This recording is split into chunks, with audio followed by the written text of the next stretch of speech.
Hi YouTube, it's Joshua Miles and welcome back to my channel. Today's video marks, I don't know which video it is into the Summer of True Crime series. Today's video is made in collaboration with the amazing Zoe Wallace. Be sure to go check out the video that we've done on her channel in the description box below.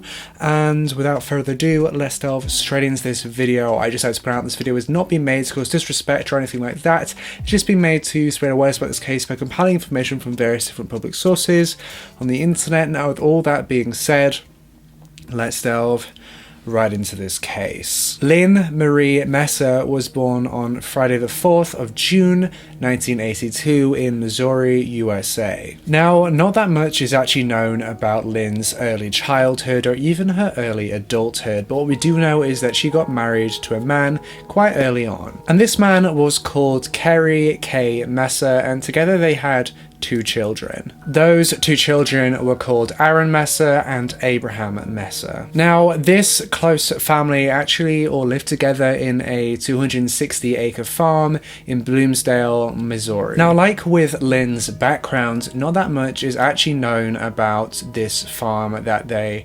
ran. To be honest, is not a main focus of this case, but as I try to provide you with as much background information and context as I can, there isn't that much publicly available on what kind of farm this family ran. But what we do know is that this farm did have livestock, they had cows, and those cows would actually come in quite important later on in this case. Now, everything on the outside for this family seemed to be going really well. Everyone seemed really happy with one another, and there didn't seem to be any issues, and that was from an outsider's perspective. And that was until one day Kerry, who was Lynn's husband, woke up in the middle of the night to find that Lynn wasn't in the bed next to him, and he quickly discovered that Lynn had simply vanished. This is the curious case of Lynn Messer. On Tuesday the 8th of July 2014, at around 4 AM in the morning, Kerry Messer woke up and noticed his wife Lynn was not in the bed next to him. Presuming that Lynn had gone to the toilet, Kerry decided to get up and go and get a drink from the kitchen. He walked past the bathroom and he noticed that the light was off and Lynn was not in there.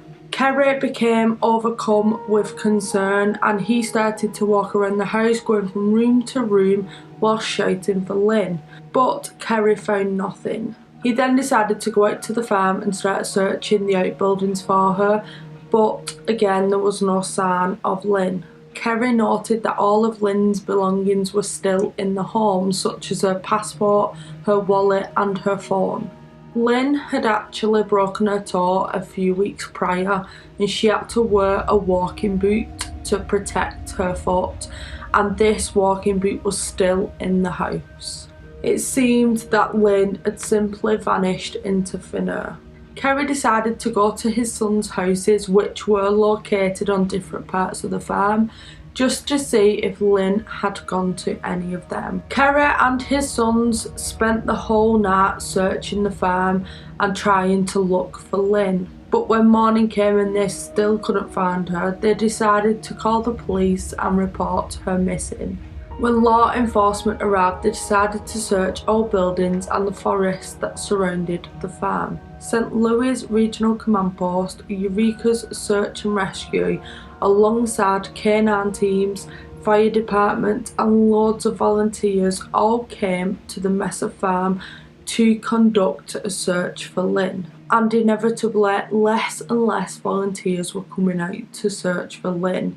Hope was being lost for finding Lynn Messer. Despite everyone else losing hope in ever finding Lynn, Kerry told the media that he had every hope in finding his wife. The family still managed to gather a large group of people every weekend to conduct further searches. And at the 2-month anniversary of Lynn's disappearance, the family and volunteers and law enforcement had actually searched over 5,000 acres of land, hoping to find any clues to where Lynn went. And unfortunately, they found no trace of Lynn whatsoever. And And with hunting season just around the corner, it was about to become a lot harder for the search teams to safely comb through different areas of land. Now, as I'm sure you can probably guess, this was simply just due to the safety concerns of hunters in the area. But the police actually used hunting season to their advantage, and they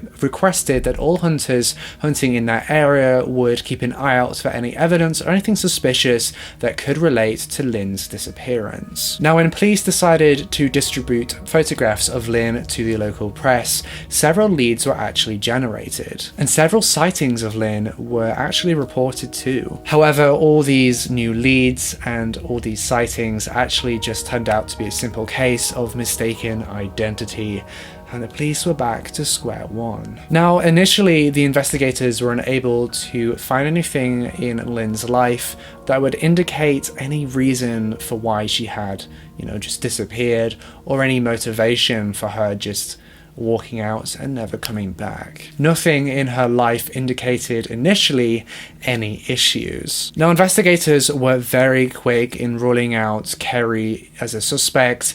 They initially believed that he had done absolutely nothing wrong. The law enforcement and forensic officers found that there was no sign of a struggle in the Messer family home. All of Lynn's personal belongings remained in the home. There had been no sign of a struggle at all. It seemed to the investigators that Lynn had simply just disappeared in the middle of the night. Now, it was further ruled out that Lynn had just decided to run away, and it was a planned thing that she intended on doing, and that was down to the fact that, first of all her personal belongings had been left in the house when she disappeared, including mobile phones, wallets, cash, identities, anything of any keepsake. They had all been left alone in the house, not touched. Further to this, she actually had planned a Bible studies lesson the following day. Lynn was a very, very active member of her church, and it would be completely against her character to just plan a lesson for her fellow churchgoers and then just disappear and, betray them in that way. Lynn had actually gone ahead and made actual plans for the lessons that she had intended to teach up until the day she went missing, and these were for lessons that week and actually the following day too. And it is even reported in some sources that Lynn had actually been doing some arts and crafts for the lesson the next day, putting together something that could have been used as an example or a teaching medium, the night that she went missing. And that would strongly indicate to me, I think personally, that she didn't have any initial intentions or any planned intentions of running away. Somebody who is planning on running away slowly removes themselves from the picture, they slowly isolate themselves, and they don't really make any plans in the future, and if they do make those plans just to avoid suspicion, they don't go out of their way to do extra work in preparation for a lesson that they're never going to attend. She went all the way to the local supermarket and bought arts and craft supplies to make teaching objects and teaching mediums for the following day's lessons. That to me doesn't sound like the actions of somebody who was intending to run away that night. This case, as you can imagine, quickly began to go cold, and the investigators had next to no leads to go on. However, it soon became apparent to investigators that Kerry's story of events didn't actually line up with the story that his sons told, Abraham and Aaron. Now, according to Abraham's account, Kerry had shown up at his house at his front door, pounding on the front door at about 4:15 a.m. the night that Lynn went missing. And that was in the early hours of July 8th, 2014. Abraham had actually jumped out of bed in fear on account of how loud Kerry's banging was on the front door. All Abraham could hear when he woke up was Kerry yelling and screaming and pounding on the front door. So of course, naturally, he ran to the front door to see what was the matter, and and to see, what was going on and to be of assistance to his father. Abraham later actually said in an interview that he thought that his house was on fire, or that one of maybe his parents' house was on fire, or that something to that effect had happened. That's how loud the screaming was. It was as if Abraham was trying to wake them up and get them out of the house, but the house wasn't on fire. Now, when Abraham raced down the stairs and to the door, barely throwing on his dressing gown, he opened the door and immediately asked 𝐒𝐑 what was the matter, but all 𝐒𝐑 asked was whether he had driven their four-wheeler that evening, the night before. And when Abraham, confused and a bit shocked at this question, replied saying that he had driven the four-wheeler vehicle the night before, 𝐒𝐑 just said okay very calmly before turning around and walking away. Now, Abraham told Daily Journal Online, I'm going to quote this directly from the article, "He was up at my house in his pickup truck, standing on my porch without a shirt on, and he turns around and he walks away. He walks all the way to the end of the porch, and right before he steps off back into the rain, he says, 'I don't know where your mother is, and I don't know what is going on.' And then he simply walks away." Like mentioned earlier in the case, the entire Messer family lived on this farm, and the farm was around 260 acres big, so there was plenty of room for all the family. Abraham actually lived at the opposite end of the farm from the family, and this was about half a mile in distance. As both Abraham and Aaron did work on the farm, it was totally normal for them to use a four-wheel drive to get from one side of the farm to the other to work. Abraham was very confused as to why his father asked him about the four-wheeler, as his father knew that he used this to get around regularly on the farm. Now, it's important to note that at this time, Abraham was confused as to why his father hadn't told him or said anything about the note that he has found. Now, we will be looking into this note a little later in the case. Abraham went back inside and told his concerned wife about everything that had happened on the doorstep. Abraham was quick to remember that his parents had a fully furnished apartment in one of the outbuildings on the farm, which was just across the way from his home. And his parents' home had some issues with a septic tank, so they had been using the restroom in the fully furnished apartment. Abraham had told his wife that it was likely that his mother had just gone to the bathroom and hadn't told his father where she was going. Abraham was quick to recount to his wife that his mother had once got lost when she had tried to go to the bathroom without wearing her glasses. Abraham was quick to recount to his wife that his mother had got lost once before during the middle of the night whilst trying to go to the bathroom without her glasses on. The family had actually rearranged their dining room, and this had caused Lynn to get lost in her own home in the dark whilst trying to go to the bathroom. According to Abraham, Lynn had just walked around the dining room table several times trying to find her way back to the bedroom, but she was unsure on which door to go through. Abraham and his wife just lay back down in bed, and they was under the impression that his mother would just turn up in the morning. But when Abraham woke up that morning around 7 AM and he had no text to say that his mother had been found, he was worried sick. He immediately tried to call 𝐒𝐑 but didn't get no answer, and he tried several times to no avail. At around 7:45 AM, 𝐒𝐑 actually phoned Abraham back, and 𝐒𝐑 told Abraham that he didn't have any idea what was going on, and that he had no idea where his mother was. He had no idea where Lynn was. But then 𝐒𝐑 went on to say that because of a note that he had found, he had reason to believe that they should contact the police department, and that he was probably going to have to phone for the sheriff's department. Now, Abraham understandingly was very shocked to learn about the existence of a note.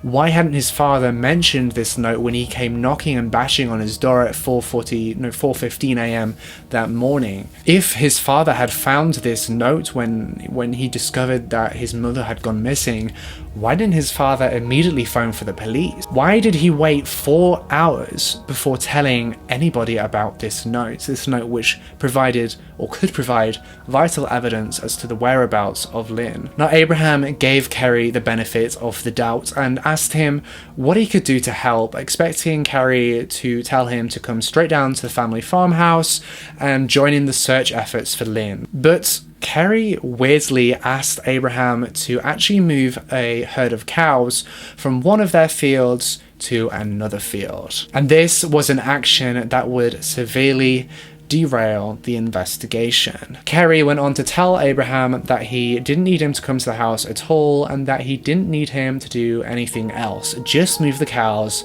from one field to the other. Now, if you're unfamiliar with how cow farming works on a actual farm, cows will be in a field for a set period of time, usually on some kind of a timetable set by the farmer, and that is so that a cow can, eat all the grass in a particular field, but not eat the grass so much that it kills the grass.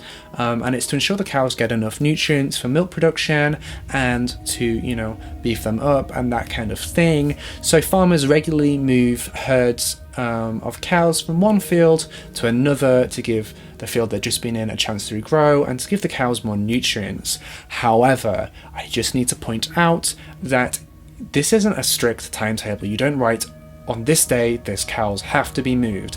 And it's weird to me that Kerry would ask his son on the morning that his wife and his son's mother has gone missing out of nowhere, and they've left this note, which we'll talk about later in this video. It's weird to me that he would ask his son to move these cows from one field to another. Now, I'm going to go into more detail about this later on in this video, but remember to keep that in your mind as we go forward with this case. This is a very peculiar point and a very peculiar action, to me at least. Now, shortly after Abraham hung up on his father, his brother Aaron rang him. Abraham filled Aaron in on everything that had happened that morning, and he asked Aaron whether he had known about this note. Aaron responded to his brother by saying that Kerry had actually only just told him too, so that must have meant that he had told Aaron just before he phoned Abraham, and then Aaron said that he had phoned for the police, and that would have happened whilst Kerry was on the phone to Abraham. And so, doing what his father said and not really knowing what else to do, Abraham decided to go move the cows from that one field to another field. And then afterwards he went down to his parents to see what the hell was going on. As soon as Abraham drove up to Kerry started shouting at him, telling him to leave. Now, Abraham, not wanting to get into an argument or a fight with his dad on this already very stressful morning, just turned his car around and began to drive back down the drive towards his house. And it was whilst he was driving down this road that he actually came in contact with the first officer that was responding to the call. The officer and Abraham spoke for a few minutes before they continued on their way. Abraham went back into his house, cleaned himself up really quickly. He changed his clothes because he had just been, moving cows from one field to another. He was quite mucky, so he wanted to make himself a bit more presentable, and then he just got back in his car and drove back to his parents' house to see what was going on. The police were now there. He wanted to know what was happening, and he wanted to know where his mother was. And by the time Abraham got back to his parents' house, the police detectives had already started combing through his parents' property, and more detectives by this point had already arrived, and they were combing through the house looking for any evidence or any pointers as to where Lynn had gone. The sheriff then began to question and make inquiries to Kerry about Lynn's mental health, asking whether Lynn had ever suffered from depression, or whether she had ever had anxiety or any suicidal tendencies.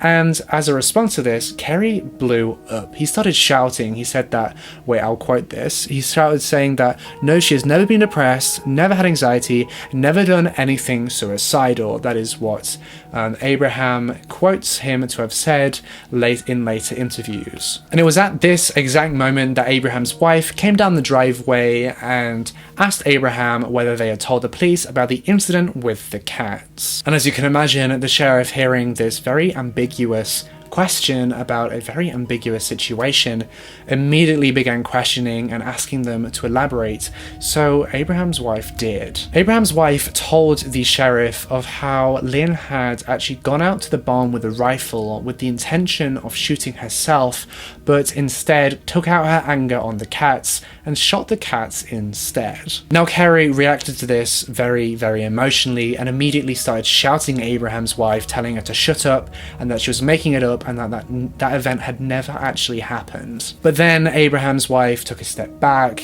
you know, kept herself calm and explained that it had happened and that Lynn had actually confided this in her. And Carrie's response to this was simply saying, quote, "I didn't know you knew about that," unquote, before Carrie just turned around and started walking away. Now this cat incident had actually happened about 6 months prior to Lynn's disappearance, and as a result of this cat incident, Lynn had actually gone and sought out professional medical help. She'd actually started therapy for her depression. But as it turns out, Lynn actually wasn't going to these counselling sessions alone, which is something that you're supposed to do when you're talking about mental health, especially if perhaps that mental health is triggered by an event happening at home or somebody else at home that you're just trying to work through.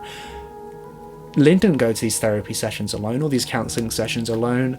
Her husband Kerry went with her, and that was almost as if Kerry was kind of censoring her in some ways. You could interpret that as Kerry's presence there may have forced Lynn to not open up as much as she would do if she was alone. Of course, it could also be seen as Kerry just being supportive. Maybe Lynn asked him to come with her, maybe she needed some sort of support in these therapy sessions. This could be taken from a multitude of different angles, but to me, Kerry seems to come across as this kind of person that is very controlling, and yeah, I think he went with her with the intent of almost censoring what she said, almost scaring her enough in these therapy sessions that she wouldn't open up fully about certain events or particular arguments or particular things that were worrying her. Now, it was very, very strange to Abraham and Abraham's wife that Kerry had straight up lied to the sheriff about Lynn's mental health state. In fact, the sheriff would have found out about this fairly soon, as there were prescription medication bottles in the family house, in the bathroom, for antidepressants labelled for Lynn. So it wouldn't have been long until the sheriff would have identified that Lynn had mental health problems such as depression, and it makes no sense to me why Kerry would lie about this. Abraham went on to say in further interviews that Kerry actually labelled Lynn's antidepressants as Lynn's happy pills. It was kind of their like playful nickname for the pills. So he was definitely aware that Lynn was on antidepressants, and definitely aware that Lynn had mental health issues, which kind of leads me to be suspicious of Kerry in this scenario, because why would he straight up lie to the sheriff about her wife's mental state, and something that could in fact hinder the search for Lynn? It could, you know, it could delay finding her. Okay, enough talking about how I find Kerry suspicious. Let's talk about the alleged note that Lynn had left. Now, only a small portion of this note has actually been released to the public, and it's important to note that this portion of the note was actually released by Kerry himself in an interview, so take from it with a hint of salt. I personally would, but this note allegedly read, "I am sorry, Pa, to put you through this. I love you with all my heart." Apparently the note then went on to further detail conflicts Lynn was experiencing at the time. But like I said, this information and the contents of this note comes from Kerry himself directly and has not been backed up by any law enforcement or any official people, so take from it as you wish. Also, according to some sources, Kerry had actually made photocopies of this note on the very morning that Lynn had disappeared, which is very, very peculiar and very strange actions to me. On the morning that your wife disappears, your long-term wife that you have a farm with, you have children with, who someone you proclaim to love, disappears, and you find a note that potentially indicates that she's gone to perhaps harm herself in some way, why would you start making photocopies of that note? Why wouldn't you just get out there and start searching? Why wouldn't you just start assisting the police officers? I personally would have left photocopying and photographing that note to the law enforcement. It's just a strange behavior that it doesn't quite correlate or add up in my mind as to why someone would do that. Now, don't get me wrong, these kind of high stress scenarios can make a person do things that seem very weird. Maybe he thought that he was aiding in the investigation. Maybe he thought he was aiding the sheriff's office. But again, also, this event is only according to some sources, and I couldn't quite cross-verify it with a lot of the sources, so it's difficult to pinpoint or say whether this happened for sure. But if this did happen, to me this is very, very suspicious. Well, not suspicious, it's just very weird. Now, earlier we mentioned that the cows were on the farm and the action that would delay the investigation by 2 years. On the first day of searching, police brought in canine units, and they were using these canine dogs to follow scent. These canine units picked up a trail that started at Kerry and Lynn's house, and this trail continued through the cow field. Now, the frustrating thing is, by Abraham moving the cows from one field to another, he actually destroyed the scent trail that the dogs had picked up.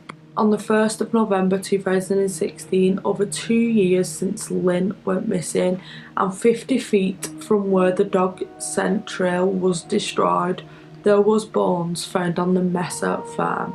The bones were immediately suspected to be that of Lynn Messer, largely because her glasses and her artificial hips were found within the remains. The bones then were positively confirmed to be Lynn's through the use of dental records, and further medical examinations actually showed that the remains had been there since the day that Lynn went missing. As you can probably tell, there is a lot to this case, and unfortunately there's a lot of conflicting information from different articles explaining what went down leading up to Lynn going missing, on the day that she went missing, and even after her disappearance. I do strongly urge you to do your own research into this case if you do want to jump in a little deeper. I've left some further reading and sources in the description below. Sadly, at the root of this case, there has been a lot of family feud, and this has led to Abraham and Aaron actually being evicted from the Messer farm. Now, because this case is unsolved, we are going to talk about some theories. The first theory stems from that when Lynn was stressed out, she liked to go on long walks, and long walks really calmed her down. But this theory doesn't hold a lot of backing to it. There was a thunderstorm on the night that Lynn had gone missing, and I just don't understand why she would go for a walk at 4 AM in the rain with a foot injury. The next theory is that Lynn had accidentally taken the wrong medication, or perhaps accidentally taken too much of her medication, which had caused severe side effects. Now, it isn't uncommon for somebody to wake up in the middle of the night in a bit of a panic. Perhaps they had a dream about not taking the medication, thinking they hadn't taken the medication, and then taking an extra dose and potentially taking too much medication. That is something that does happen generally. It is a common occurrence, well, not so common, it's a rare occurrence, but it does happen. Now, this theory actually has a bit of concrete backing to it. It has a bit of substance to it, and that was because about 6 months, maybe 5 months before Lynn went missing, she had accidentally taken one too many sleeping pills, or accidentally taken a sleeping pill in place of maybe an ibuprofen or a paracetamol, which led her to actually be involved in a minor car accident. Now, I'm not sure what sleeping pills Lynn had been prescribed or what sleeping pills she had access to, but what I do know is that certain kinds of sleeping pills can cause severe hallucinations. It can cause delusions when you stay awake, or if you take too many of them. I know particularly a commonly prescribed drug in America called Ambien, I believe the brand name is, does cause those effects and is actually a drug that is easily abused. It's an easily abused prescription drug.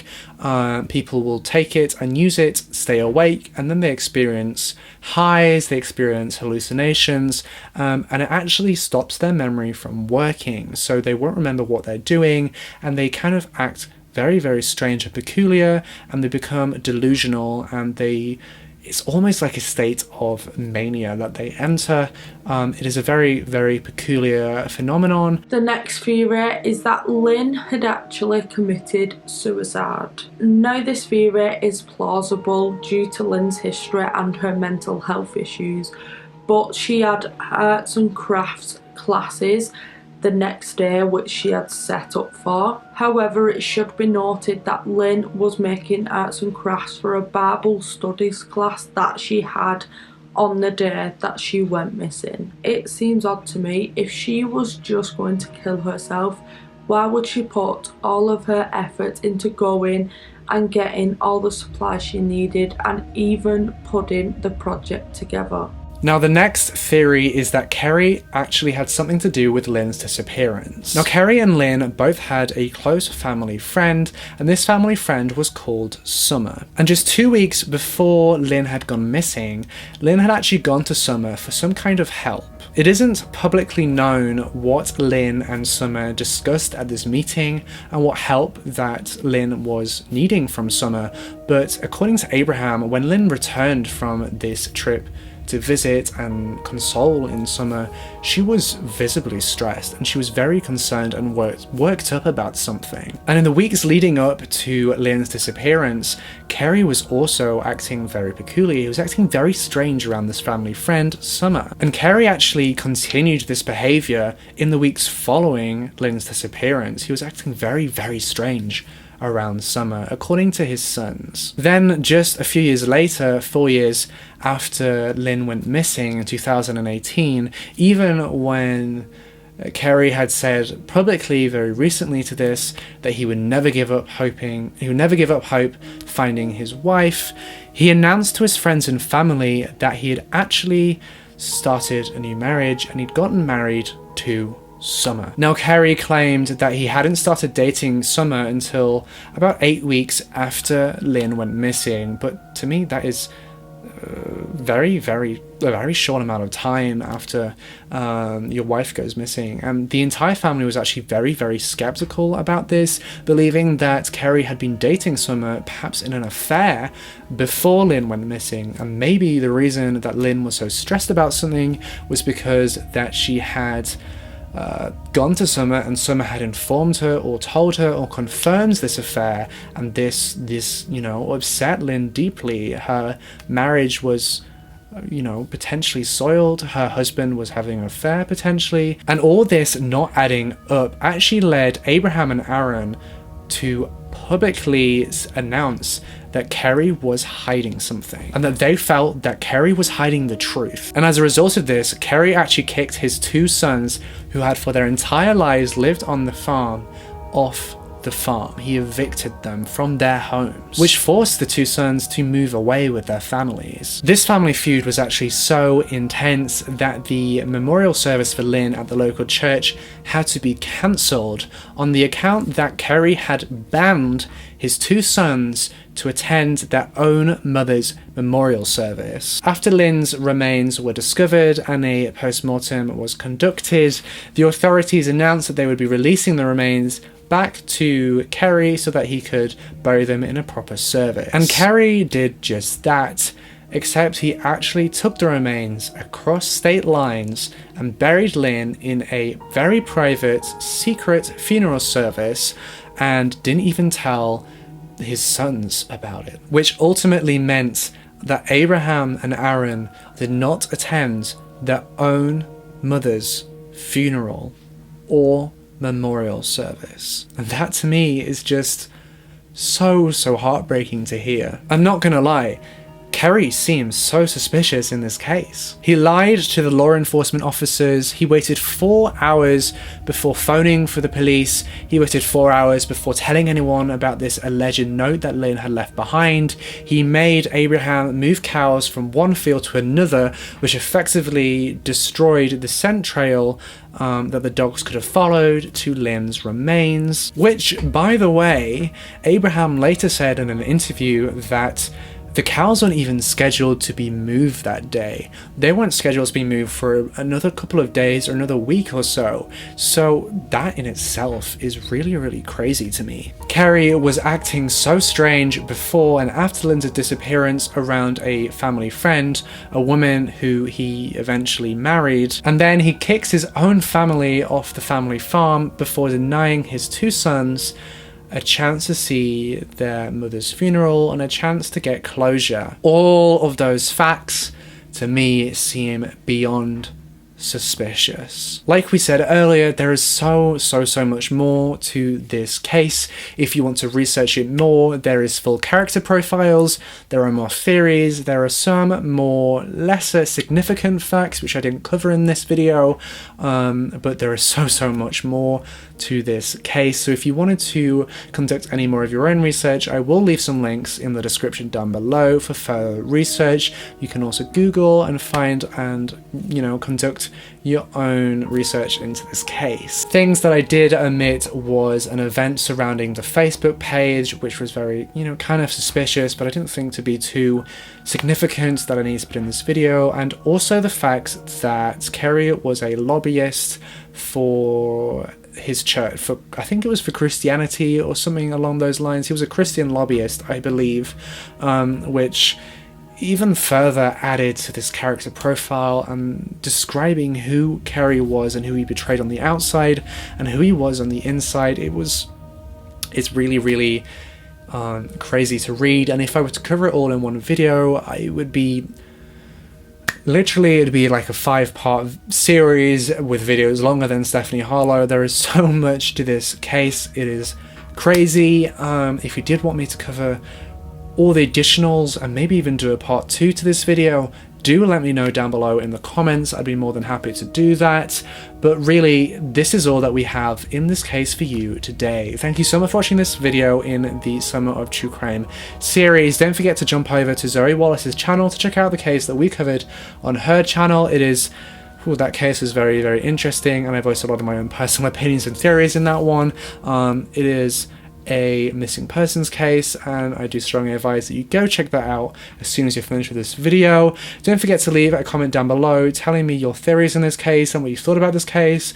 I've already touched on how suspicious I think Kerry is, and personally I believe that Kerry was having this affair with Lynn. This is a very classic motive. Kerry was having an affair on Lynn with Summer, and maybe Lynn found out and threatened to expose him in the church. Maybe she threatened to tarnish his reputation, something that he held very dear to his heart. He was a very prideful man, and because of that he did something about it and got rid of Lynn. I'm unsure what the results of the post-mortem were. I couldn't find any accurate and reliable sources that went into more detail about the post-mortem, so I'm unsure whether there's any evidence on the remains to suggest any foul play. However, you've got to remember the remains were mostly decomposed and mostly skeletal, so it's difficult for medical examiners to determine an accurate cause of death as a result of that. Now don't forget to like this video if you found it interesting, subscribe and hit that bell icon so you can be notified every single time that I post. The next video is going to be on Sunday, and it's actually, I believe, only going to be one video, and it is a video with one of my favourite creators of all time. You're going to love it to shreds, I'm sure. It's a really interesting case, coming very soon, publishing 4 PM UK time on Sunday. If you've missed any of the other episodes in the Summer of True Crime series, be sure to check out the playlist in the description. You can catch up on all of the episodes so far. And next week, guess what, honeys? We're diving into 3 videos a week, I believe. 3 videos a week next week, up until July 13th. How wild is that? get ready, there's a lot of cases coming. I've waffled on for way too long in this ending. With all that being said, I will see you in the next video.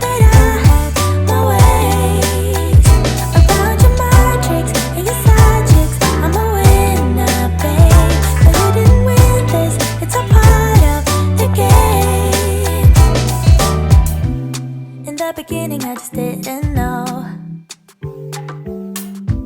that you're an enemy I held too close.